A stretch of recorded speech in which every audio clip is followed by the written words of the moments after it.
Hello friends, welcome my YouTube channel education is a vision. आइए दोस्तों, आज का हम आपके लिए सेशन लाए हैं।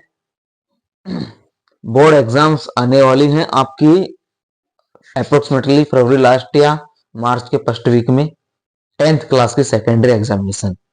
और उसके लिए सर आपकी हाफ ईयरली एग्जाम भी आ रही है।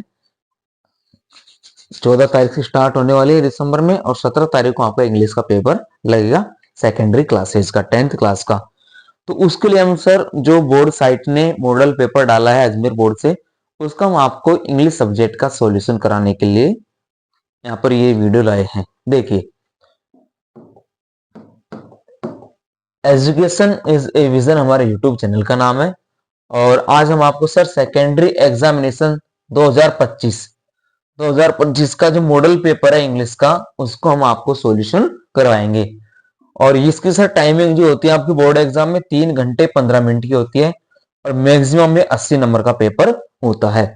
मैक्सिमम आपका 80 नंबर का ये पेपर होता है सर। अब इसमें होता क्या है कि जो मॉडल पेपर है आपका, जो मॉडल पेपर होता है, ये मॉडल पेपर कई बार 70 से 80% बोर्ड पेपर में कन्वर्ट हो जाता है, बोर्ड पेपर में। और 80 से 95% सर किसमें कन्वर्ट हो जाता है? हाफ ईयरली एग्जाम में। हाफ ईयरली एग्जाम में ऐसा अप्रोक्सीमेटली हो सकता है, संभावना है, और होता भी है कई बार। तो उसी संभावना को देखते हम इस पेपर को हाफ ईयरली से ठीक पहले हम इसको सॉल्यूशन कर रहे हैं। और इसके हर क्वेश्चन के हम आंसर को बारीकी से जानेंगे। कितने क्वेश्चन है, किस प्रकार उनका सॉल्यूशन करना है, कैसे उनको हल करना है, हर क्वेश्चन का हम यहाँ पर मेथड जानेंगे। आपको हमारे साथ जुड़े रहना है और अच्छे से पूरे वीडियो को देखना है। चलो इसके इंस्ट्रक्शंस देख लेते हैं कि जो बोर्ड ने आपको इंस्ट्रक्शन क्या क्या यहाँ पर दिए हैं। देखो, कुछ जनरल इंस्ट्रक्शंस यहाँ पर इंडिकेशन किया है आपको टू द एग्जामिनीज, जो परीक्षा में बैठेंगे जो स्टूडेंट्स हैं, एग्जामिन है, उनके लिए कुछ इंस्ट्रक्शन है। फर्स्ट इंस्ट्रक्शन ये है, candidate must first right their roll number on the question paper compulsory. कि जो भी कैंडिडेट है, जो छात्र है, छात्रा है, जो स्टूडेंट है, उसको अपने सबसे पहला काम क्या करना है, अपने जो पेपर आएगा उसके ऊपर आपको रोल नंबर मेंशन करने हैं। ये बहुत ही कंपल्सरी है, आवश्यक है रोल नंबर लिखना। पहली शर्त तो ये रहेगी। दूसरी शर्त है, all the questions are compulsory, और सारे क्वेश्चंस अटेम्प्ट करना भी कंपल्सरी है। पूरे क्वेश्चनों को अटेम्प्ट करना आपका क्या है? कंपल्सरी है। Write the answer to each question in the given answer book only. जो आंसर बुक है उसके अंदर आपको क्वेश्चन नंबर डाल करके उसके आंसर को आपको अच्छे से राइट करना है। किस प्रकार से इसका आंसर आएगा उसको आपको अच्छे से लिखना है, और कैसे लिखा जाता है वो भी हम आपको यहाँ पर सिखाएंगे। ठीक है सर। फिर अगली बात यहाँ पर बोली गई है, for questions having more than one part. कुछ क्वेश्चन ऐसे होते हैं जो एक से ज्यादा हिस्से रखते हैं। The answer the those parts are to be written together in continuity. तो उन क्वेश्चनों को आपको एक साथ हल करना है। जैसे कोई हमारा क्वेश्चन नंबर 15 लगा लो, 15 है, और उसके अंदर 6 क्वेश्चन है ना, 6 तो खैर नहीं है, मान लो 5 क्वेश्चन है, और बोलते 5 में से 4 करने। तो उन चारों क्वेश्चन में आपको चाहे पहले कोई सा भी है, तीसरा है, दूसरा है, इन सारे क्वेश्चनों को एक साथ करना है। ये कि नहीं कि पहले 15 के 3 कर ले, फिर 14 के 2 कर ले, 13 के 1 कर ले, ऐसा नहीं करना है। आप जिस क्वेश्चन को उठा रहे हो और उस क्वेश्चन में बहुत से हिस्से हैं, कई पार्ट्स हैं, उन सारे क्वेश्चनों के चाहे आप आगे पीछे आंसर दो, लेकिन उस क्वेश्चन को आपको कंप्लीट करना होगा। ये एक बहुत ही इंपॉर्टेंट गाइड है सर। यहाँ पर right the correct serial number of each question, और प्रत्येक क्वेश्चन की आपको सीरियल नंबर बिल्कुल अच्छे से लिखनी है, बिल्कुल राइट तरीके से लिखनी है। As mentioned in the question paper, जो आपको क्वेश्चन पेपर के अंदर मेंशन की गई होगी उन्हीं क्वेश्चन नंबर को। ये नहीं आपने क्वेश्चन नंबर 3 लिख दिया, आंसर 4 का दे रहे हो, क्वेश्चन नंबर 4 लिख दिया, आंसर 5 का दे रहे हो, ऐसा आपको बिल्कुल भी नहीं करना है। ठीक है सर। चलिए आगे बढ़ते हैं इसमें। और इसमें जो हम आपको जनरल सी बात बता दें, इसमें 4 पार्ट होते हैं सर। इसमें कितने पार्ट होते हैं? 4 पार्ट होते हैं, ए, बी और सी और डी। ए पार्ट होता है आपके अनसीन पैसेज का, बी पार्ट होता है आपको कंपोजिशन का, सी पार्ट होता है ग्रामर का, और डी पार्ट होता है आपका बुक का, टेक्स्ट बुक का। ठीक है सर। चलिए हम आगे बढ़ते हैं। आ जाइए पेपर की ओर चलते हैं सर, कि पेपर आपका क्या है क्या नहीं है, उसको हम अच्छे से बारीकी से जानेंगे और अच्छे से उसको हम पढ़ेंगे। ये आपका आ गया पेपर, ठीक है सर। ये लीजिए, आराम से पढ़ना है और एक एक चीज को बारीकी से जानना है बिना किसी हिचकिचाहट के। देखिए सेक्शन ए है हमारा रीडिंग का, ठीक है, सेक्शन ए देख रहे हैं हम रीडिंग का। इसमें सर हमको फर्स्ट क्वेश्चन दिया गया है, read the following passage and answer the questions that follow. कि जो आपको निम्न पैसेज दिया गया है उसको आपको केयरफुली सावधानी से पढ़ना है और प्रत्येक क्वेश्चन का आपको जवाब देना है, ठीक है सर। अब पैसेज आपको दे रखा है, आपको पैसेज ढंग से पढ़ना है, बिल्कुल तरीके से मेरे साथ में पढ़ना होगा। देखिए the Rigveda is India's most ancient text. जो ऋग्वेद है वो भारत का सबसे प्राचीन क्या है, वेद है, टेक्स्ट यानी लेख है, सबसे प्राचीन लेख है कौन, ऋग्वेद। एज वी नाउ, जैसा कि हम जानते हैं, that it is several thousand years old, ये कई हजारों साल पुराना है सर। ये क्या है, कई हजारों साल पुराना है। जैसा कि हम जानते हैं ये कई हजारों साल पुराना वेद है, ठीक है। हाँ आगे देखते हैं। It gives the north west region of the sub continent the name सप्त सिंधुआ। और ये जो नॉर्थ वेस्ट का जो हमारा हिस्सा है, उत्तरी पश्चिमी, उस क्षेत्र के जो सब कॉन्टिनेंट है वहां के जो सप्त सिंधुआ है उसको ये दर्शाता है, उसके बारे में जानकारी देता है। That's the land of the seven reverse, इसको सात नदियों की भूमि भी कहा जाता है, सात नदियों की भूमि भी कहा जाता है। यानी कि कहने का मतलब वहां पर सात नदियां थी, है ना, उन सात नदियों की भूमि इसको कहा जाता है। द वर्ड सिंधुआ, जो दो वर्ड हमारा एक सिंधु बोल दो, Sindhua comes from the Sindhu. ये देखो ये जो सिंधुआ शब्द है आपके सिंधु शब्द से आया है, which refer to the Indus river, जो इंडस रिवर को यानी सिंधु घाटी सभ्यता की नदी को दर्शाता है, उसके लिए मेंशन करता है, ठीक है सर। फिर आगे देखते हैं, मूविंग ऑन इन टाइम, और उस समय के दौरान we see name of other parts of India, उसमें भारत के अदर अन्य हिस्सों के नाम आ चुके थे, अपेयर इन द लिटरेचर, साहित्य के अंदर, और साहित्य के अंदर उस समय भारत के अन्य हिस्सों के भी नाम आ चुके थे। The Mahabharata is one of the India's most famous text, और उस समय महाभारत का जो महाभारत का जो भी हमारा वो भाग था, जो उसका जो लेख था, वो भारत का उस समय सबसे प्रसिद्ध लेख था Mahabharata. It list many regions, इसके अंदर बहुत से क्षेत्र है, सच एज कश्मीर, कुरुक्षेत्र, वांगा, कच्छ और केरला। ये सारी जगहों को वहां पर मेंशन किया गया है, उन सब जगहों को वहां पर किया गया, दर्शाया गया है महाभारत के दौरान, ठीक है sir. The Mahabharata uses the terms Bharatvarsha, और उसके अंदर कौन सी टर्म आई थी सर, भारतवर्ष की, and Jambudvipa, Jambudvipa. Bharatvarsha means the country of the Bharat, Bharat means का मतलब क्या था, भारत के देश, भारत का देश, भारत का देश बोल दो, भारत का देश बोल दो। And Jambudvipa means island of fruit of the jamun tree, यानी जामुन के पेड़ के द्वीप समूह का देश। और इसका मतलब क्या था सर, जम्बूद्वीपवा का मतलब क्या था, island of the fruit of the jamun tree, जामुन के पेड़ का एक द्वीप समूह, एक समूह। तो ये आपको एक पैसेज दिया गया है यहाँ पर सर, अनसीन पैसेज। चलिए इसके क्वेश्चनों के आंसरों को अब हम यहाँ पर ढूंढते हैं। देखो पहला क्वेश्चन आपको क्या दिया गया है, बिल्कुल बारीकी से पढ़ना है और उसके आंसर को मेंशन करना है। India's most ancient text, Bharat का सबसे प्राचीन लेख कौन सा है, भारत का सबसे प्राचीन लेख कौन सा है। तो सर इसमें ऑप्शन नंबर सी दे रखा है हमको, the Rigveda, the Rigveda, option number C, first option number C हमारा यहाँ पर राइट आंसर हो जाएगा, ऋग्वेदा, ठीक है सर। समझ में आया इस तरीके से इस पैसेज को आपको ऐसे पढ़ना है, और जो आपको ये टेस्ट क्वेश्चंस दे रखे हैं उनके हर आंसर को आपको बारीकी से यहाँ पर देना है, ठीक है, इतना सा काम करना है।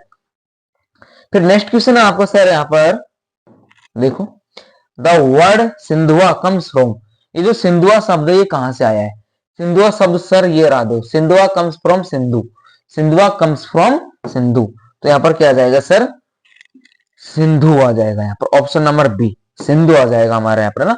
ये सारे एक एक नंबर के क्वेश्चन है, ठीक है। नेक्स्ट है the Indus river, Indus river refers to, Indus river किसको रेफर करता है, इंडस रिवर किसको रेफर करता है। क्वेश्चन नंबर 3 है। चलो इसको थोड़ा स्लाइड को हम ऊपर ले लेते हैं।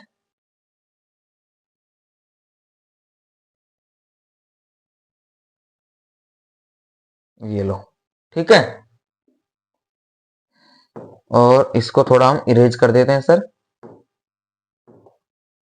ताकि हम हर क्वेश्चंस को यहां पर अटेम्प्ट कर सके। थोड़ा आपको देखिए, पहले क्वेश्चन में हम कर चुके हैं the Rigveda, C the Rigveda, दूसरे में सिंधु।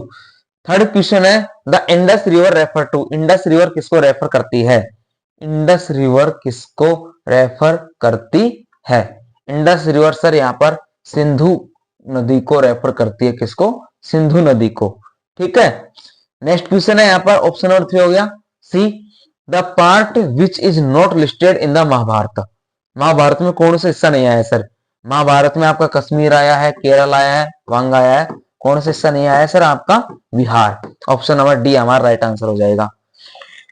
फिर नेक्स्ट क्वेश्चन है choose the similar word of the following passage from well known, well known का मतलब होता है सर बहुत अधिक जाना हुआ, बहुत अधिक जाना हुआ।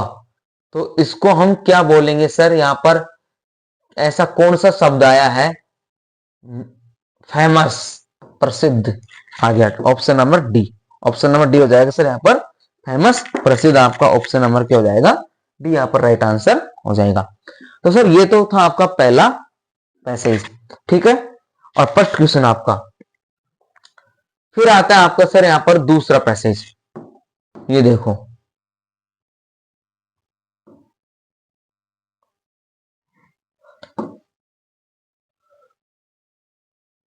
फिर एक और क्वेश्चन बचा हुआ है इसमें, पहले क्वेश्चन, पहले पैसेज का एक और क्वेश्चन बचा हुआ है सर इसमें। Choose the opposite word from the following passage, modern, opposite word, modern का मतलब क्या होता है सर, आधुनिक, और इसका विपरीत शब्द प्राचीन, प्राचीन का क्या हो जाएगा सर, प्राचीन का जल्दी से बताओ, एंशियंट, प्राचीन, ऑप्शन नंबर बी क्या हो जाएगा, प्राचीन का क्या हो जाएगा sir, ancient, option number B. तो ये तो था सर आपके जो 6 क्वेश्चन है एक एक नंबर के ऑब्जेक्टिव टाइप, जो आपको पैसेज मिलेगा उसके अंदर से आपको बिल्कुल बारीकी से समझना होंगे, और ऑप्शन को देख करके पैसेज में से आप आसानी से हल कर सकते हो, ठीक है। चलिए आगे देखते हैं। अब क्वेश्चन नंबर 2 दे रखा आपको, read the following passage and answer the questions that follow, कि जो आपको निम्न पद्यांश पैराग्राफ दे रखा है उसको पढ़ करके प्रश्नों के जवाब दीजिए। अब ये कौन सा है, इसको हमें देखना है, देखो सर आराम से पढ़ना है विदाउट किसी डिस्टर्बेंस के। Harappa and Mohenjodaro now in Pakistan, जो हड़प्पा और मोहनजोदड़ो है वो अब पाकिस्तान में है। Were the first 2 cities of this civilizations to be discovered, their identification goes back to 1924, और ए सेंचुरी अगो यानी एक शताब्दी पहले। और ये जो हड़प्पा मोहनजोदड़ो जो सभ्यता है, इन दो शहरों को एक शताब्दी पहले खोजा गया था 1924 में। सेवरल साइट्स, बहुत सी जगहें followed in the Indus plains known as Indus valley civilization, और इसकी कुछ ऐसी जो इंडस वहां की सभ्यताएं हैं उसको, कुछ घाटियां है, इंडस घाटी है ना, सिंधु घाटी सभ्यता है, उसको सिंधु घाटी सभ्यता के नाम से भी जाना गया, सिंधु घाटी को। उसकी ऐसी कुछ बहुत सी जगहें हैं इंडस प्लेन्स, उनको हम सर इंडस वैली सिविलाइजेशन के नाम से भी जानते हैं, इंडस वैली सिविलाइजेशन के नाम से भी जानते हैं, ठीक है। आगे देर का है later on Dholavira in Gujarat, Rakhigarhi in Haryana, Ganweriwala in Pakistan and Lothal in Gujarat were discovered, इन जगहों को ढूंढा गया, कि जो धोलावीरा है वो गुजरात में ढूंढा गया है, राखीगढ़ी हरियाणा में, गनवेरीवाला पाकिस्तान में, लोथल गुजरात में इनको खोजे गए सिंधु घाटी सभ्यता में। It is interesting to note that the Saraswati basin includes not only two major cities, Rakhigarhi and गनवरीवाला, और जो हमारी सरस्वती जो बेसिन है, सरस्वती नदी है, वो इन दो शहरों में मुख्य रूप से जाती है, राखीगढ़ी और गनवरीवाला में sir, but also several smaller ones, Farmana, Banawali, Bahirna in Haryana, in Kalibangan in Rajasthan, Kalibangan Rajasthan और भिराना हरियाणा, बनावली, फरमाना इन जगहों में भी ये जो सरस्वती नदी है, हमारी बेसिन नदी है, ये इन जगहों से भी बह के निकलती है। ठीक है। The larger Harappa cities were built according to perhaps plans, और इसके जो बहुत सारे हड़प्पा शहरों के जो वहां पर प्रेस प्लान से एकदम समतल पाए गए, वहां पर जो क्षेत्र थे, दे हैड वाइड स्ट्रेट्स, सकड़ी गलियां थी, which were often oriented to the cardinal directions, जो आमने सामने की दिशाओं में थी। Most cities seem to have been surrounded by massive wall, और कुछ ऐसे वहां पर शहर थे जो ज्यादातर दीवारों से, चारों तरफ दीवारों से ढके हुए थे। एंड हैड टू डिस्टिनेट पार्ट्स, और उनके दो अलग अलग हिस्से थे। द अपर टाउन, ऊपरी हिस्सा, where the local elites lived, जहां पर स्थानीय निवासी रहते थे। एंड द लोअर टाउन, नीचे का हिस्सा, वर कॉमन पीपल लिव्ड, जहां पर सामान्य लोग रहा करते थे। लोकल एलाइट का मतलब क्या समझेंगे सर? लोकल एलाइट यानी जो वहां के राजाशाही लोग थे, वहां के जो अमीर घरानों के लोग थे, वो रहते थे। और जो नीचे की कैटेगरी थी, उसमें सर कॉमन पीपल लिव्ड करते थे, मिडिल क्लास फैमिली बोल सकते हैं। Some large building seem to have been used for collective purpose, और वहां पर कुछ बड़े बड़े भवन देखे गए थे सर कलेक्टिव उद्देश्य के लिए, यानी किसी भी चीज का संग्रहण करने के लिए। फॉर इंस्टेंस, उसके लिए warehouse, warehouse were goods, सामानों के वेयर हाउस थे, यानी घराने थे सामान धरने के, वर स्टोर्ड, संग्रहित करने के। Individual houses of various sizes, और बहुत से घर थे वहां पर अलग अलग प्रकारों के, लाइन्ड, पंक्तिबद्ध। The streets and smaller lines, छोटी छोटी गलियां पंक्तियां थी। The constructions was the same for small and big houses, और वहां पर छोटे बड़े घरों के भी वहां पर निर्माण हुए थे। All buildings were made of BRICS, वहां की जो सारी जो बिल्डिंग्स थी वो किसकी बनी हुई थी सर? ईंटों की बनी हुई थी। The famous great bath in Mohenjodaro, इनको मोहनजोदड़ो का क्या बोला जाता है? प्रसिद्ध ग्रेट बाथ, यानी जो हमारा जो नहाने का बाथरूम होता है ना, उसको माना जाता है, एक तरह से स्विमिंग पूल मान लो। A small but elaborate tank, एक छोटा लेकिन उपयुक्त टैंक था, which measured about 12 into 7 metres, 12-17 metre का, 12 बाई 17 मीटर का एक वो एक छोटा सा कमरा रहता था, जिसमें बहुत सारा पानी भरा जाता था, जिनमें वो आसानी से नहा सकते थे। And had water proofing materials applied on top of carefully, और उनके ऊपर के हिस्सा बहुत ही सावधानी पूर्ण था। Laid out bricks, the tank was surrounded by small rooms, और छोटे छोटे कमरे वहां पर बने हुए थे। One of which contained a wall well, there was a drain in one corner of the tank to empty it from time to time। ठीक है सर, वहां पर समय समय पर उनकी साफ सफाई की जाती थी, उन छोटे छोटे कमरों में रहने की व्यवस्था भी की जाती थी। आगे देखो फिर इसमें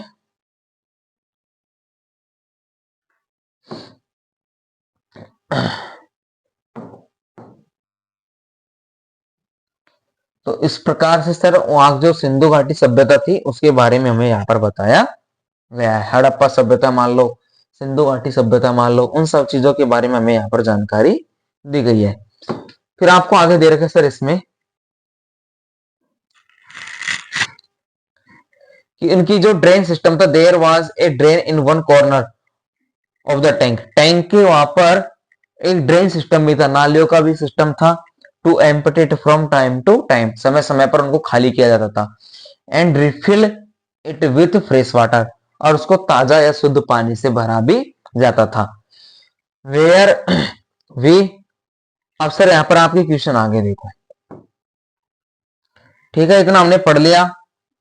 अब क्वेश्चन फर्स्ट आपको दे रखा है इसमें, where are Harappa and Mohenjodaro, where are Harappa and Mohenjodaro, अब वेयर किसको पूछता है सर? स्थान को, जगह को, कि हड़प्पा और मोहनजोदड़ो कहां पर स्थित है।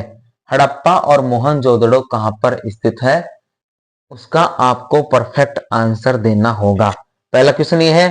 दूसरा है, when were the Harappa and Mohenjodaro civilizations discovered.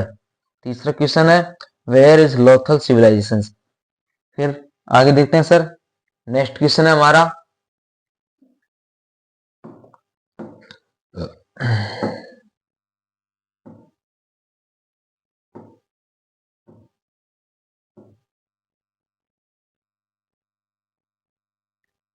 ये रहे सर, इनको देखते हैं।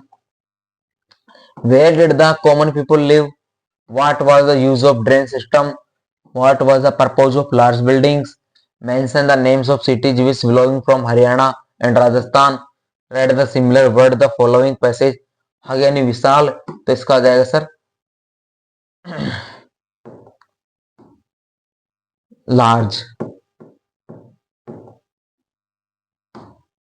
क्या जाएगा? लार्ज। ऑर्डिनरी यानी सामान्य, तो इसका भी क्या जाएगा सर? आपका अपोजिट वर्ड है ऑर्डिनरी। ऑर्डिनरी का मतलब क्या होता है? सामान्य। ठीक है, इसका ELIT ऐसा कुछ वर्ड आया था ना, एलाइट। ये देखो, अभी आपको इस तरह यहां से पैसेज दे रखा है और इस पैसेज को आपको आराम से पढ़ना है, समझना है और प्रत्येक क्वेश्चन का यहाँ पर आपको जवाब देना है। ये देखो लार्ज मिल गया हमें, ठीक है। और एक और था हमारा एलाइट, एलाइट लोकल एलाइट है ना, ये हो जाएगा सर इसका। अब पहला क्वेश्चन को हम पढ़ते हैं, where the Harappa and Mohenjodaro, कि मोहनजोदड़ो और हड़प्पा कहाँ है। पैसेज में से आप आराम से ढूंढ करके लिख सकते हो। लिख पाओगे कि नहीं लिख पाओगे? नहीं लिख पाओगे तो देख लो।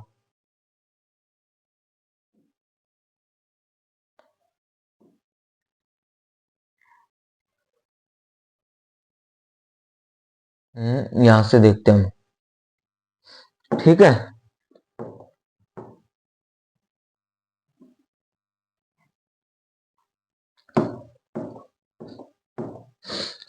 ये रहा हड़प्पा एंड मोहनजोदड़ो, पहला क्वेश्चन हमारा, यहां से लेकर के नाउ इन पाकिस्तान, ठीक है। इतना ही लिखना है आपको, फर्स्ट क्वेश्चन का आंसर। दूसरा है, when were the Harappa and Mohenjodaro civilization discovered. ये रहा सर, इन 1924, है ना। तो क्या हो जाएगा? The first two cities of this civilizations to be discovered their identification goes back to 1924, a century ago। ये आपके दूसरे क्वेश्चन का आप आंसर आराम से कर सकते हो, इसको बना करके लिख सकते हो। यहां से देखो, व्हेन और वर्ड हट जाएगा, the Harappa and Mohenjodaro civilization discovered in 1924, ऐसे भी हम इसका आंसर आराम से कर सकते हैं। Where is Lothal civilization, Lothal civilization कहां पर स्थित है? लोथल सिविलाइजेशन कहां पर स्थित है, उसके बारे में भी सर हमने यहाँ पर पढ़े थे। ये देखो, लोथल इन गुजरात, तो यहाँ पर क्या आ जाएगा? Lothal civilization is in Gujarat, ठीक है। ये हमारे 3 क्वेश्चनों के आंसर हो गए। फिर हमने यहाँ पर 3 ये पढ़े थे, कॉमन पीपल कहाँ रहते थे सर? लोअर डाउन में, है ना। लोअर जो सिटीज थी वहां पर कॉमन पीपल रहते थे। ड्रेन सिस्टम का क्या काम था सर? वहां की जो साफ सफाई, क्लीननेस, है ना, पानी को निकालने के लिए टैंकों में से। और लार्ज बिल्डिंग्स का क्या पर्पज था सर? वहां पर स्टोरेज करने के लिए, गुड्स और एंड सामान जो भी था उनको स्टोर करने के लिए। फिर इसमें बता दिया कि जो राजस्थान में है कौन सा जगह है और हरियाणा में कौन सी जगह है, इनको भी हम देख लेते हैं। देखो, ड्रेन सिस्टम का क्वेश्चन ये आ गया सर, है ना। और बड़ी बड़ी जो बिल्डिंग थी उनके लिए ये आ गया, ठीक है। All buildings made of BRICS ये आ गया। और फिर पूछा गया है राजस्थान और हरियाणा में, ठीक है। तो कालीबंगा तो राजस्थान में है और भिरन्ना हमारा हरियाणा में है। तो इनके बारे में भी हम आराम से यहाँ पर सर जान सकते हैं। तो ये हो गया हमारा सेकंड पैसेज, ठीक है। चलिए अब चलते हैं सेक्शन बी पर, ठीक है सर। अब चलते हैं हम सेक्शन बी पर, आ जाइए। सेक्शन ए हो गया हमारा, अब आ जाओ सर सेक्शन बी पर। एक एक क्वेश्चन को हम आपको आसानी से समझाएंगे।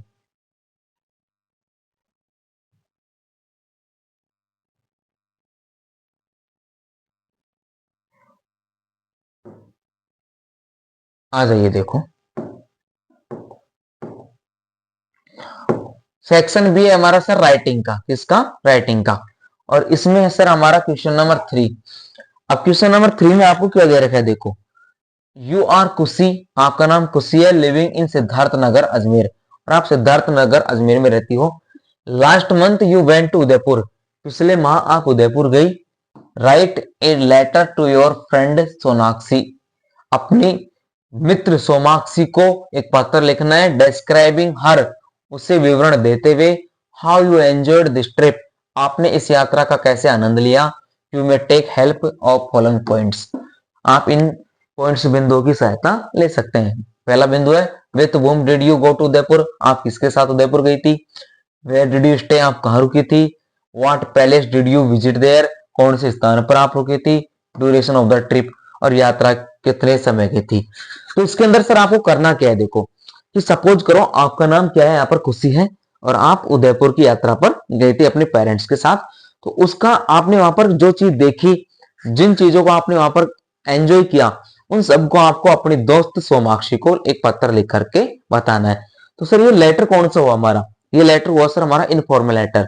ठीक है, इनफॉर्मल लेटर होता है, इसकी आप शुरुआत किसी भी चीज से कर सकते हो। शुरुआत करने के लिए सर हम क्या करते हैं, जैसे हमने एड्रेस लिख दिया 125, ठीक है, 125 रामनगर जयपुर अजमेर। डेट डाल दो, एग्जाम डेट है हमारी 70 है ना, ठीक है। फिलहाल के लिए माय डियर सोमाक्षी या माय डियर फ्रेंड, इस तरीके से हमको लेटर की शुरुआत करना है। और उसके बाद में क्या लिखेंगे, I am quite well here and hope to be same there, कि मैं यहाँ पर ठीक हूं और उम्मीद करता हूँ तुम भी वहां ठीक होंगे। I am very glad to, मैं बहुत प्रसन्न हूं। To tell you about my Udaipur trip, अपनी उदयपुर यात्रा के बारे में बताना चाहती हूँ कि I go there with my parents, मैं अपने माता पिता के साथ वहां पर गई। आई एंजॉयड वेरी वेल, बहुत अच्छे से आनंद किया। And I visit there, Fateh Sagar झील है ना, वहां की जो झीलें हैं, पिछोला लेक है, जितने भी झील है उन सब के बारे में वर्णन कर दो कि क्या क्या आपने खाया पिया, क्या किया वहां पर, कहाँ रुके। 2 4 5 लाइन आप जोड़ कर लिख सकते हो, और आप फिर आप उसमें विथ रिगार्ड से ऐसे वहां पर फिनिश कर सकते हो। आपने पढ़ भी लिया होगा इसको, और भी हम इसको आपके लिए मेंशन कर रहे हैं, आराम से इसको आप पढ़ लेना, या कहीं से भी सर्च करके इसको और पढ़ लेना आराम से, ठीक है। फिर अगला क्वेश्चन इसमें दे रखा है देखो, इसी के अथवा में, यू आर रितेश, आपका नाम रितेश है, लिविंग इन 47 प्रताप नगर अलवर ना, 47 प्रताप नगर अलवर में आप रहते हो। During the rainy season, during the rainy season, बरसात के मौसम के दौरान, there is very poor condition, बहुत खराब स्थिति हो जाती है, ऑफ क्लीननेस, साफ सफाई की। And drainage system, drainage system होता है सर जो साफ सफाई का जो सिस्टम है, नालियों का जो सिस्टम है, तंत्र, वो क्या हो जाता है, बिल्कुल खराब हो जाता है। Write a letter to the editor of the Hindustan Times, तो आपको हिंदुस्तान टाइम्स के एडिटर को पत्र लिखना है। Complaining about the sanitation problem in your area, आपके क्षेत्र में सेंटिनेशन प्रॉब्लम को सही करवाने के लिए। अब ये सर कौन सी हमारी ऑफिशियल हो गया। अब इसमें हम क्या करते हैं देखो सर, ये है ना, एड्रेस दिया गया 27 प्रताप नगर, सॉरी 47 प्रताप नगर, कहाँ का एड्रेस दे रखा है सर, अलवर का, ठीक है, 17 दिसंबर 2024। अब किसको लिखना है, द एडिटर, द एडिटर किसको सर, द एडिटर, और कौन सा, द हिंदुस्तान टाइम्स, और उसके अखबार का नाम आ जाएगा नीचे द हिंदुस्तान टाइम्स, वहां पर हम उसका नाम नीचे हम मेंशन कर देंगे इस प्रकार से। फिर आपको सब्जेक्ट भी देना है, सब्जेक्ट क्या है, ठीक है। Complaining about the sanitation problem in our area, your को किस में चेंज करेंगे, ओवर में, ठीक है। उस तरीके से हम यहाँ पर इसको लिख सकते हैं और फिर उसमें बता देना कि हमारा जो क्षेत्र है रेनी सीजन में बहुत ज्यादा प्रॉब्लम होती है, पानी भर जाता है जगह जगह खड्डों में और वहां से आवागमन में दिक्कत होती है, बीमारियां फैलने का खतरा है। वैसे आप 5-6 लाइन जोड़ करके लिख सकते हो और फिर बता सकते हो नीचे कि हम आपके अखबार के माध्यम से ये हमको आशा है, उम्मीद है कि आप इसको जो अथॉरिटीज है उनको दिखाओगे, दर्शाओगे, पब्लिक को दर्शाओगे ताकि लोगों के ऊपर इम्पैक्ट पड़े, गवर्नमेंट के ऊपर इम्पैक्ट पड़े और उसके लिए कुछ सॉल्यूशन निकले। ये आपको लिख देना है, ठीक है। तो इसमें ऐसा कुछ ज्यादा हैवी मटेरियल है नहीं, आपने क्लासरूम में पढ़ लिया होगा, ठीक है। ये तो हमारा क्वेश्चन नंबर 3 की बात। चलिए सर अब क्वेश्चन नंबर 4 के ऊपर चलते हैं। क्वेश्चन नंबर 4 हमारा क्या है, देखिए और समझिए।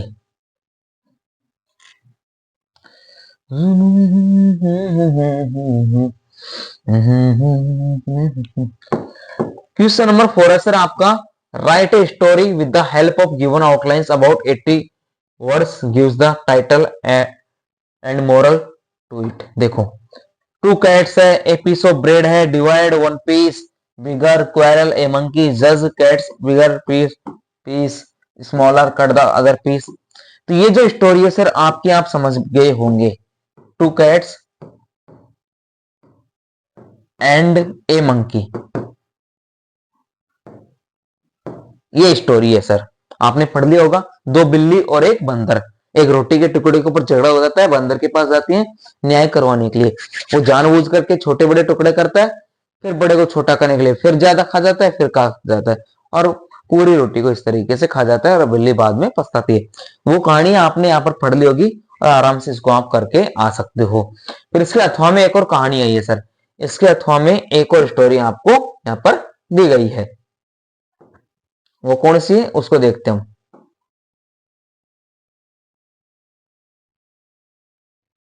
ये देखो, ये कौन सी है sir, a hungry fox in search of food, a vineyard grapes, I jump tire, grapes are sure goes away. ये एक हैंग्री फॉक्स एंड ग्रैप्स की है सर, है ना। एक भूखी लोमड़ी जो एक भोजन की तलाश में यहाँ वहां भटकती है और एक अंगूरों के बगीचे में जाती है जहां पर उसको अंगूरों को देख करके मन ललचाता है, बार बार फुदकती है, अंगूर थोड़े ऊंचे थे तो उसके हाथ नहीं आते हैं तो बाद में कहती है अंगूर तो खट्टे हैं। वो वाली कहानी है, आपने इंग्लिश में आराम से 5वीं क्लास के लेवल की स्टोरी है सर, ये आराम से पढ़ी होगी खूब हर क्लास में और आसानी से इसको याद कर सकते हो। फिर सर क्वेश्चन नंबर 5 आता है, write the paragraph in about 80 words on the pictures given below. जो तस्वीर आपको दे रखी है सर, इसमें 3-4 लड़के हैं, 3 लड़के जो एक पौधे को लगा रहे हैं, तो ये किसका टॉपिक बन सकता है, PLANTATION, पौधारोपण। इसको सर क्या बोला जाता है, पौधारोपण, प्लांटेशन, पौधारोपण है ना, इसको बोला जाएगा पौधारोपण, ठीक है। इसके ऊपर 5 क्वेश्चन शॉर्ट पैराग्राफ का है ना, इसमें 80 शब्दों में। ये फिर क्या दे रखा है आपको, you are Sangeeta and Sangeet, you go for a walk daily in the morning, आप रोज मॉर्निंग वॉक के लिए जाते हो नियर बाई पार्क, नजदीकी पार्क में। वन मॉर्निंग, एक सुबह, you found a smart mobile phone there, एक सुबह आपको वहां पर एक स्मार्ट मोबाइल फोन मिला। हाउ डिड यू फील, आपको कैसा महसूस हुआ, टू फाइंड इट, उसे पा करके, and how did you find, कैसे आपने ढूंढा, the owner of the mobile phone, उस मोबाइल फोन के मालिक को, एंड रिटर्न इट, और उसको कैसे लौटाया।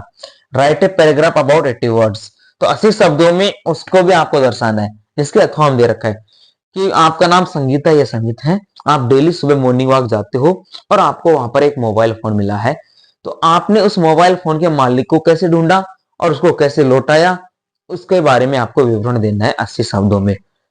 और मैं आपको एक चीज नोटिस कर दूं, यदि आपको 3rd 4th 5 क्वेश्चन कंपोजिशन यदि आपने नहीं भी पढ़ा है तो वीडियो में कमेंट कर देना, हम उनको लिख करके आपको अलग से एक्सप्लेनेशन कर देंगे बारीकी से, ठीक है सर। अब आगे बढ़ते हैं सी सेक्शन की ओर, है ना। भाई हम देखो कम समय में पूरे पेपर को सॉल्यूशन देना चाहते हैं, हम उन चीजों को छोड़ रहे जो जो आपने क्लास में पढ़ लिया होगा, बस हम आपको क्वेश्चन को समझा दिया गया है ताकि उस समझने की सहायता से ही आप क्वेश्चन को अच्छे से पकड़ सको और जान सको, ठीक है। चलिए आगे बढ़ते हैं।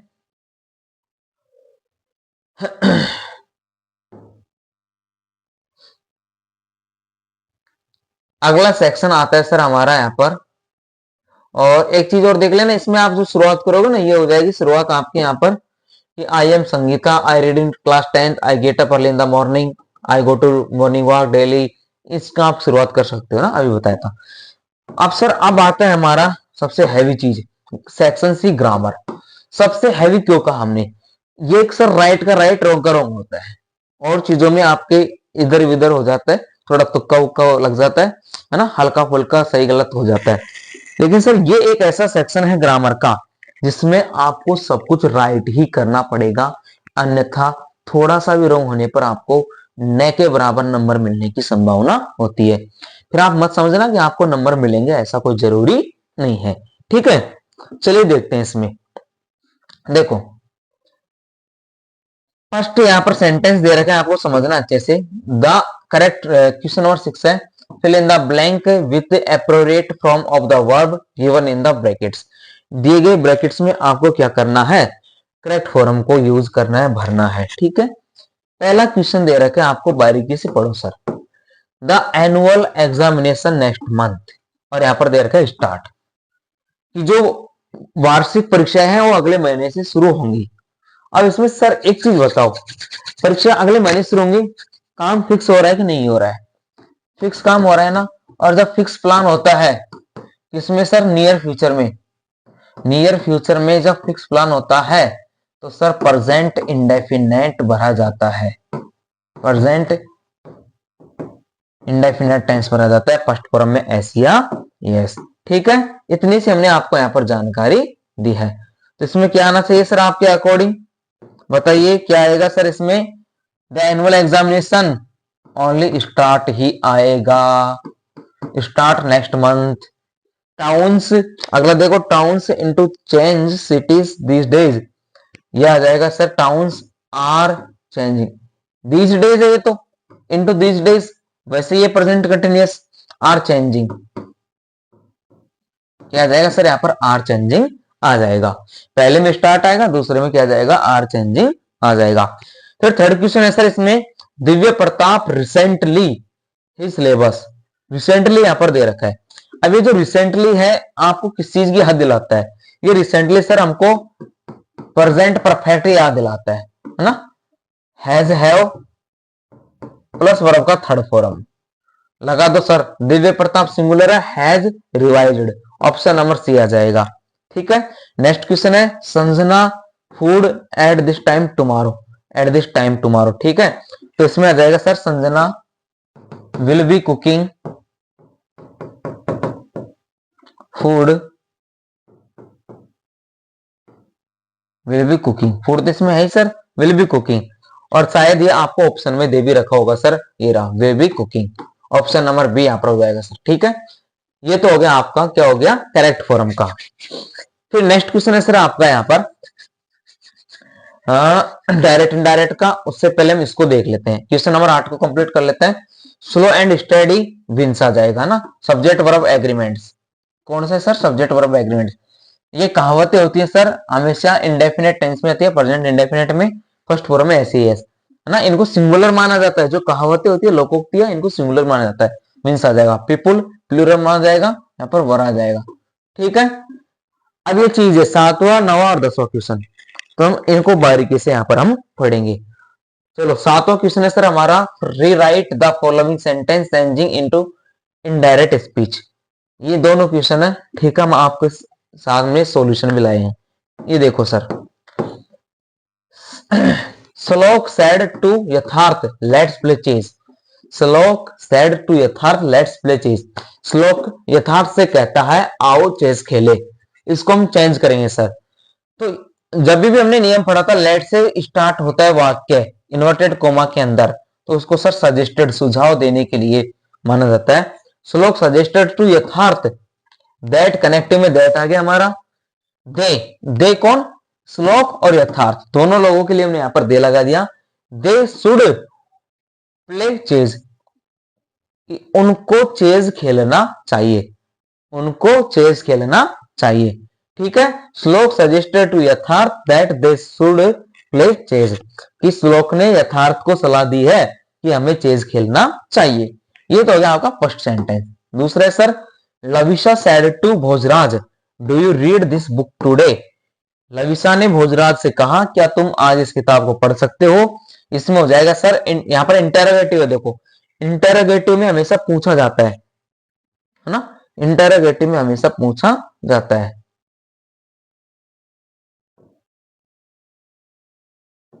हाँ, इसको थोड़ा सही कर लेते हैं। इसमें आएगा सर आस्कड, है ना, लविशा आस्कड भोजराज, आस्कड पूछना, इंटेरोगेटिव है ना सर, इसलिए हम इसको क्या करते हैं, पूछने के लिए। इफ, यह देखो अब डू को यहाँ पर हमने इफ में चेंज कर दिया। ही यहाँ पर कौन है सर, भोजराज के लिए ही आया है। रीड दैट बुक, जिसका सर यहाँ पर दैट आ गया, टुडे का दैट डे आ गया। ये देखो यहाँ पर देखो, जिसका सर क्या आ गया, दैट आ गया, बुक का बुक, टुडे का दैट डे, कि उस दिन आप किताब को पढ़ पाओगे कि नहीं। ठीक है सर, ये आपके हो गए डायरेक्ट इनडायरेक्ट स्पीच। उसके बाद में सर आपका क्वेश्चन आता है यहाँ पर, question number 9, send the following sentence into passive voice. इन दोनों को हम यहाँ पर देखते हैं। ये आ गया sir AV to PV, active to passive. ठीक है, फर्स्ट दे रखा है वो स्टोल द वॉच, किसने घड़ी चुराई। तो पहले सर ये किस तरीके से बन जाएगा, इंटेरोगेटिव सेंटेंस है। वो को सर हम किससे भी चेंज कर सकते हैं, बाय वो, इसे भी बना सकते हैं और डायरेक्टली भी पॉजिटिव में बना सकते हैं। देखो द वॉच वाज स्टोलन, ये तो बिल्कुल पॉजिटिव में, सिंपल पॉजिटिव में बन गया हमारा। ठीक है, और इसी को इसी कंडीशन में चेंज करेंगे, bye whom was the watch stolen, ये इसका एक्यूरेट बन जाएगा। नेक्स्ट है did she write a story, इसका बन जाएगा सर यहाँ पर इंटेरोगेटिव है, हेल्पिंग वर्ब से स्टार्ट है, तो हेल्पिंग वर्ब इस ए स्टोरी के अनुसार, सब्जेक्ट के अनुसार वाज लग जाएगा। ए स्टोरी, राइट का थर्ड फॉर्म रिटेन हो जाएगा, 4 नंबर पर बाय, और सी का सर यहाँ पर क्या हो जाएगा, हर हो जाएगा। तो ये क्या हो गए हमारे वॉइस हो गए। अब इसमें आपने क्या चीज की हो गई, एक चीज ये की होगी इसमें, देखो ऑब्जेक्ट कम क्या करते हैं, सब्जेक्ट बनाते हैं। फिर सर इसमें क्या हम करते हैं, टेंस या वर्ब चेंज करते हैं, फिर वर्ब की थर्ड फॉर्म, फिर बाय, फिर सर सब्जेक्ट का ऑब्जेक्ट। इन रूल्स का भी हम यहाँ पर क्या करते हैं, मोस्टली यूज करते हैं, किसी भी टाइप से आ जाए, इन टाइप से आ जाए। ठीक है सर, चाहे इंटेरोगेटिव डब्ल्यूएस वर्ड्स का हो, चाहे हेल्पिंग वर्ब्स का हो। ठीक है, इतना आपको समझ में आ जाना चाहिए। फिर तो सर हमारा यहाँ पर नेक्स्ट क्वेश्चन था सब्जेक्ट वर्ब एग्रीमेंट का। ये देखो सब्जेक्ट फ्रेम ये हो गया सर, फ्रेम क्वेश्चन का है, इनको हम यहाँ पर देखते हैं। आ जाओ, ये रहा हाउ लॉन्ग, ये आपको दे रखा है सर यहाँ पर, कमल कैन रीड फॉर 7 hours, कि कमल 7 घंटे पढ़ सकता है। तो इसको स्टार्ट करेंगे सर, यहाँ पर 7 hours दे रखा है, समय दे रखा है, समय के लिए सर अवधि को हाउ लॉन्ग से मेजर करते हैं। How long can Kamal read, है ना, ये हो जाएगा। Pradyuman will teach English, Pradyuman will teach English का हो जाएगा सर वॉन्ट ही, कि वह क्या पढ़ा सकता है, वॉन्ट ही हो जाएगा इसका एडुकेशन। तो सर ये थी आपके यहाँ पर क्या थी, ये ग्रामर, जो ग्रामर का सेक्शन हम आपको क्लियर करवा चुके हैं। उसके बाद आता है सर हमारा सेक्शन डी, सबसे मोस्ट इंपोर्टेंट है टेक्स्ट बुक का सेक्शन डी। अब इसमें आपको करना क्या है, जो भी चीज आपको दी गई होगी सर, जो भी चीज आपको दी गई होगी उसको बड़ी बारीकी से आपको पढ़ना होगा और समझना होगा। ठीक है,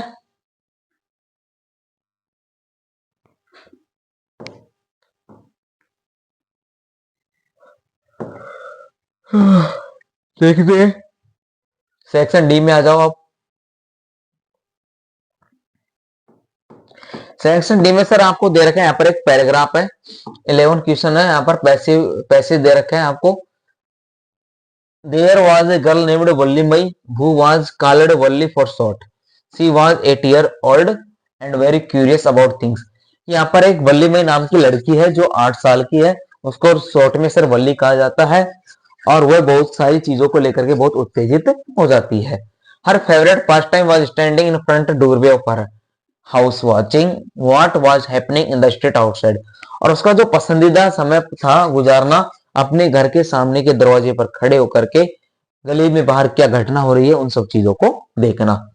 there were no playmates of her own age उसकी उम्र के कोई भी खेल साथी नहीं थे ऑन अ स्ट्रीट उसकी गली में, and this was about all she had to do, और इसकी वजह से ऐसा उसको करना पड़ता था। बट फॉर वल्ली, लेकिन वल्ली के लिए, standing the at the front doorway every enjoyable as any of the elaborate games और अदर चिल्ड्रन प्लेड। तो वो क्या करती थी, उस दरवाजे के सामने खड़े होकर के जो अन्य जो छोटे बच्चे उसके गेम खेलते थे, उससे बड़ी उम्र के, ज्यादा छोटी उम्र के बच्चे, उनको देखा करती थी।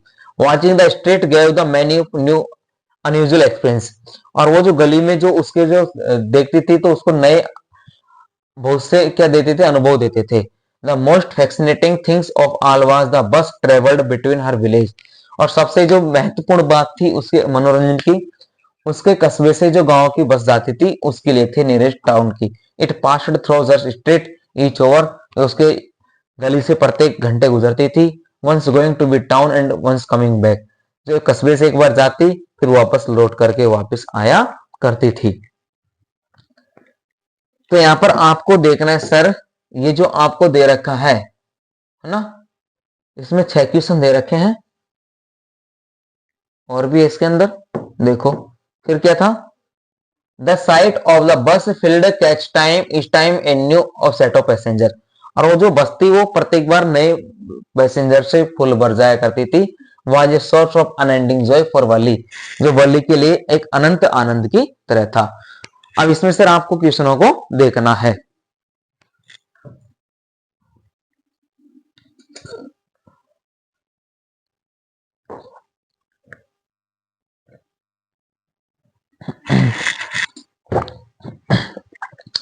तो ये सर, ये जो आपका चैप्टर है बुक का, द मैडम राइड बस वाला चैप्टर आपका, वल्ली मई का वल्ली नाम की लड़की का, उसका यहाँ पर पैराग्राफ आया है पैसेज के रूप में।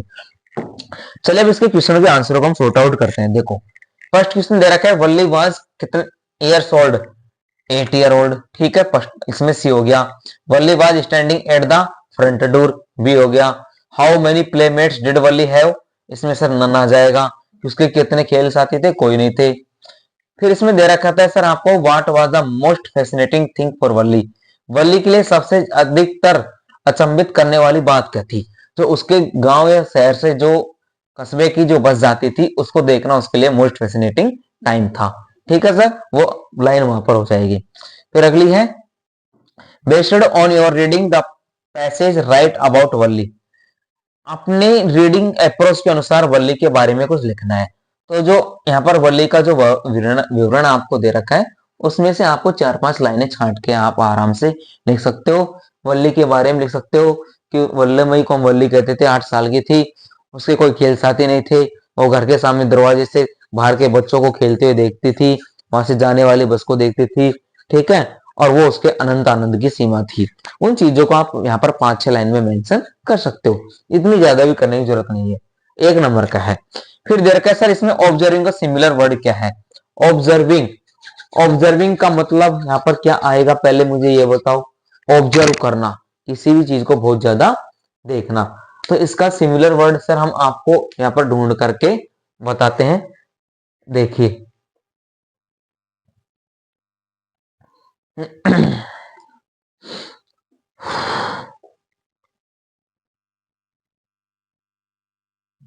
ऑब्जर्विंग, ठीक है सर, ऑब्जर्विंग का हो जाएगा यहाँ पर वॉचिंग, क्या आ जाएगा यहाँ पर, वॉचिंग आ जाएगा, ठीक है।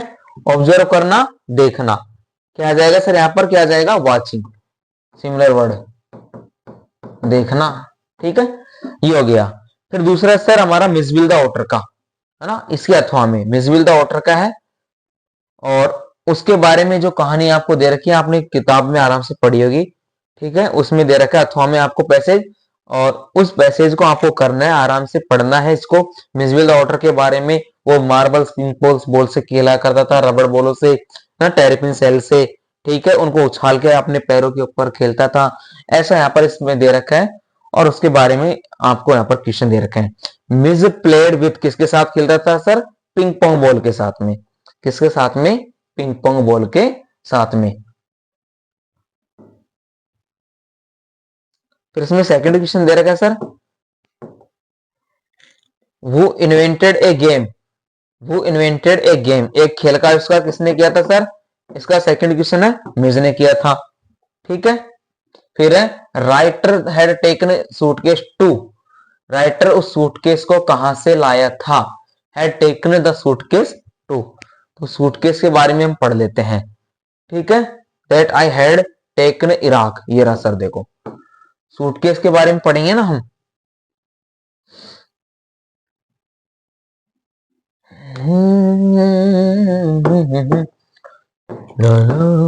पहले में हो गया सर पिंग पोंग बॉल, दूसरे में हो गया मिज, तीसरे में सर सूटकेस। ये देखो, a suitcase that I had taken to Iraq, कहां से लाया था सर, इराक से। ये आ जाएगा सर इराक, ठीक है। ये 3 क्वेश्चन ऑब्जेक्टिव आ गए। फिर है how did Mij discover the game, Mij गेमों की खोज कैसे करता था। तो ये रहा सर, देखो मिज है ना, ये रहा यहां से, he would play for horse with A selection of toys ping pong balls, ये यहां से आ जाएगा, ठीक है। और फिर ये है with the ping pong balls he invented a game, main answer sir इसका यही है। ये देखो, he invented a game of his own which could keep on him encroached for up to half an hour at time, main answer इसका ये है। फिर है सर यहाँ पर write about the playing times items, कौन कौन से आइटम थे, पिंग पोंग बॉल थी, रबड़ बॉल थी, है ना, इन सब चीजों को आपको यहाँ पर लिख देना है। फिर ट्रेवल, यात्रा करने का समानार्थी शब्द यहाँ पर क्या है, write the similar word of the following passage travel, यात्रा का समानार्थी शब्द यहाँ पर क्या आया है, यात्रा करना, ठीक है सर। यात्रा करने को क्या बोलेंगे,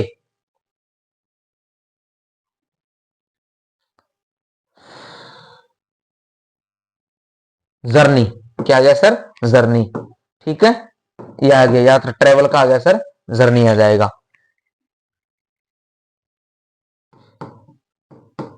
ये हो गया सर, ठीक है।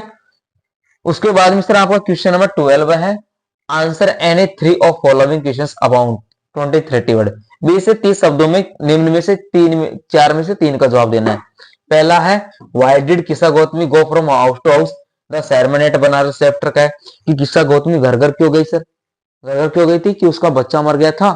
2 बार गई थी घर घर, पहली बार तो क्या गई थी कि उसका बच्चा मर गया था, तो जब उसका बेटा मरा था तो उसके लिए दवाई लेने के लिए एक घर से दूसरे घर गई थी ताकि उसको कुछ दवाई मिल सके और अपने बेटे को जीवित कर सके। फिर दूसरी बार कब गई थी, जब किसी व्यक्ति ने उससे कहा कि हमारे गांव में शहर में एक ऐसा व्यक्ति आया है जो आपके बच्चे को जीवित कर सकता है, और वो कौन था सर, गौतम बुद्ध था।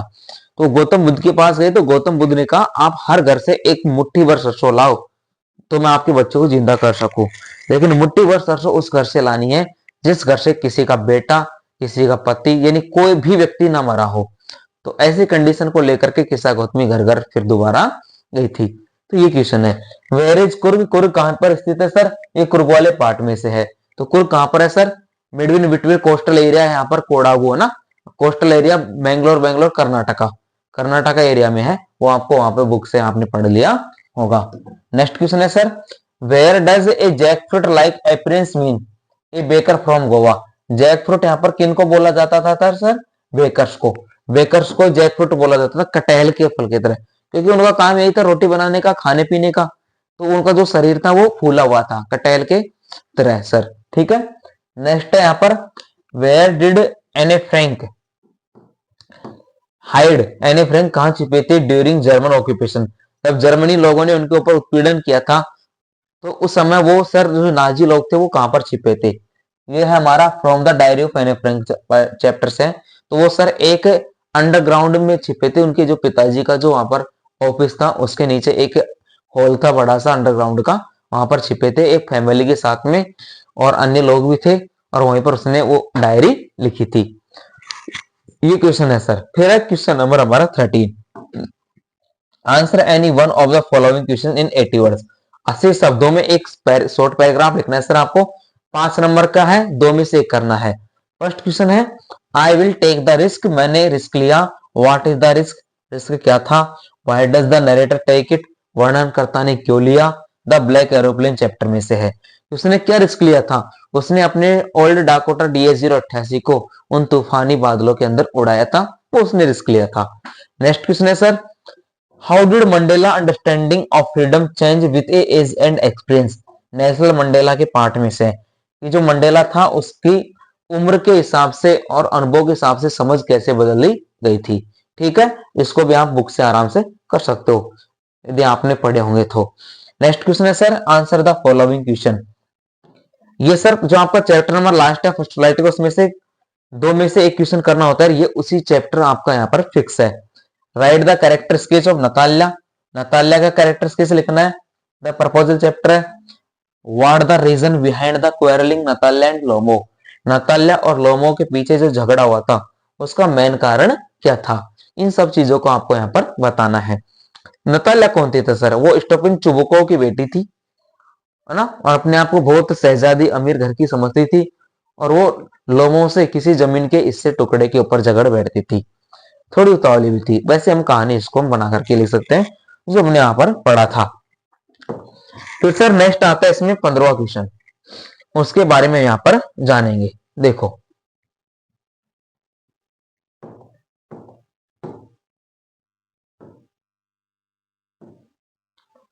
ये जो हमारा 15 क्वेश्चन है सर, ये आएगा एक स्टैंजा, आपका पोएम का स्टैंजा आएगा सर, है ना।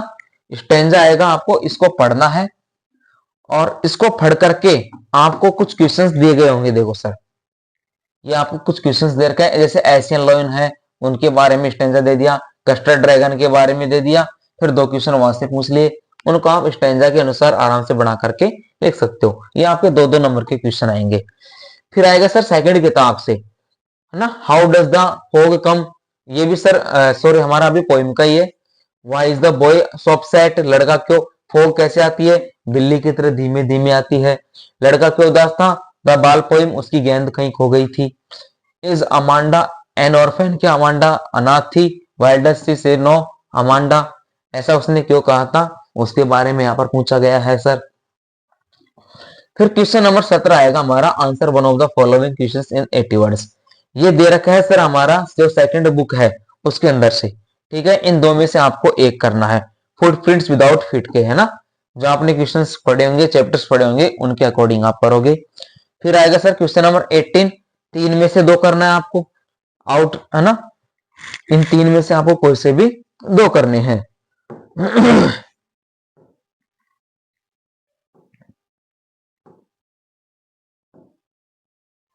जैसे यहाँ पर आपको क्वेश्चन दे रखा है इस प्रकार से, I was really worried about tricky this time, कि मैं इस समय ट्रिकी के बारे में बहुत चिंतित था। Who said this comment and why, ये बात किसने कही है और क्यों कही है, ये बात किसने कही है और क्यों कही है। इस प्रकार से सर आपके यहाँ पर तीन क्वेश्चनों में से आपको दो को अटेम्प्ट करने होंगे। ये हमारी सेकंड बुक की किताब है, दो दो नंबर के। ठीक है, फिर उसके बाद में सर हमारा क्वेश्चन नंबर 19 है, 19वां, वो करेक्ट आंसर का होगा। चार क्वेश्चन मिलेंगे सर आपको, चार क्वेश्चन ऑप्शन वाले ABCD के। How old was host and B, है ना, एक क्वेश्चन ऑफ थ्रस्ट। वो was mighty the book saved, where did the boys see muddy footprints, what was the cost diamond necklace. इन सब चीजों की जब आपने किताब के अंदर से स्टोरी पढ़ी होगी तो वहां से आप इनकी आंसर आसानी से निकाल सकते हो, और खुद से आपको देने भी पड़ेंगे। और यदि आपकी डिमांड है, देखो मैंने दो सेक्शनों को छोड़ा है, किस प्रकार से। बी सेक्शन कंपोजिशन के हमने प्रॉपर आंसर नहीं लिखे, समझाए हैं कैसे करने हैं, आप आराम से पढ़ सकते हो अपने रेफरेंस से, है ना, बुक से जो टीचर ने स्टडी करवाई होगी। और जो डी सेक्शन है बुक का, उसको भी हमने कुछ हद तक हल करवाया, कुछ हमने क्वेश्चन समझाए, और उस प्रकार समझाया कि उनके आंसर आपने जब पढ़े होंगे, आप पूरी साल पढ़ रहे हो, नोट्स भी बनाए होंगे, काम भी किया होगा, पार्ट्स पढ़े होंगे, तो उन क्वेश्चनों वहां से जो क्वेश्चन आए आप आराम से पढ़ सकते हो। तो सर ये जो था हमारा मॉडल पेपर था 2025 का था। अब सर आपकी स्टडी यहाँ पर होनी कैसे चाहिए, देखो आपको किस प्रकार से अटेम्प्ट करना है, कितना क्या करना है सर, और इसका आप एक बार ब्लूप्रिंट भी आप यहाँ पर हम आपको दिखाना चाहेंगे, इसका ब्लूप्रिंट। ये रहा सर इसका ब्लूप्रिंट है, ये देखो।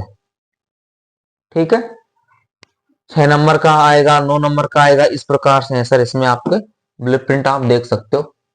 वीडियो में आराम से जूम करके देख लेना, स्क्रीन थोड़ी ब्लर हो रही है तो कोई दिक्कत नहीं। अब आपकी स्टडी क्या होनी चाहिए सर, आपको पेपर को सॉल्यूशन कैसे करना है, ये चार पार्ट्स हैं, आप आराम से किसी भी पार्ट्स को कंप्लीट कर सकते हो, स्टार्ट कर सकते हो। और आंसर कैसे लिखने सर, ये हाफ ईयरली की बात नहीं है, मेन एग्जाम की बात है। आपको बिल्कुल प्रॉपर वे में तरीके से क्वेश्चन सेट को देखना है, कौन सा हमें पहले अच्छे से आता है, पहले उसके आंसर लिखो। शुरू के 5-6 पन्ने आपको अच्छे से भरने हैं। पार्ट 1 पार्ट 2 कैसे भी करो, एकदम अच्छी राइटिंग में। और इंग्लिश में नंबर लाना आसान चीज होती है कि आप यदि आपका शुरू का काम अच्छा है तो बीच का काम थोड़ा बहुत गलत भी ढक जाएगा। जैसे कंपोजिशन लिखने में थोड़ी मिस्टेक हो गई, ग्रामर तो आपको पूरी सही करनी होगी, अन्यथा नंबर नहीं मिलेंगे। बुक के क्वेश्चन आंसर उसमें थोड़ा ऊपर 19-20 हो जाएगा, ठीक है। तो अब हमारे चैनल के साथ जुड़े रहिए। वीडियो अच्छी लगी हो तो अपने दोस्तों में भी शेयर कर देना। Thanks for watching and subscribe my YouTube channel education is a vision. धन्यवाद।